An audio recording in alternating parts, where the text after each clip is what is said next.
මට මා තුළ මාව දැනෙන්නේ මම නටත්තේ. ඒ සතුට ඒක මට තේරෙන්නේ නැහැ. ඒක මම ප්‍රෙග්නන්ට් වෙලා ඉන්න කාලේ මම කල්පනා කරා මම නටන්න නැවැත්තුවාම මට මොනවා වෙයිද කියලා. එතකොටත් නෑ. මගේ ටීම් එක තිබ්බනේ. මාස 7ක් වෙනකොටත් මම ඇක්ට්ස් හැදුවා. නැටුවා. අන්තිම මාස 7ේදී නැටුම් නවත්තන අම්ම බණින හින්දා. එතකනුත් නැටුම් හැදුවා. එතකොට මට ඒක ආවේ නෑ. මොකද මම පල්ලේ ඉඳන් බලන් ඉද්දී මගේ පිරිස නටනවනේ. එතකොට මට දුකක් ආවේ නෑ.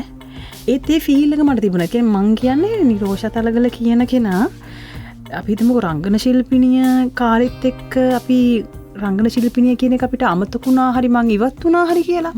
ඒත් මම මේ හොඳින් ඉදී. හැබැයි නිරෝෂා තලගල කියන හැමදාම නටන්න පුළුවන් කියන එකනේ මම කියන්නේ. මගේ ජීවිතෙන් ඩාන්සින් කියන එක ඈත් වුණොත් ඒ කියන්නේ මම මගේ ඇකඩමි එකත් නවත්තලා ඩාන්සින් ටීම් එකත් නවත්තලා ඩාන්සින් කියන එක සහ මුලින්ම මට නැති වුණොත් ජීවත් වෙයි.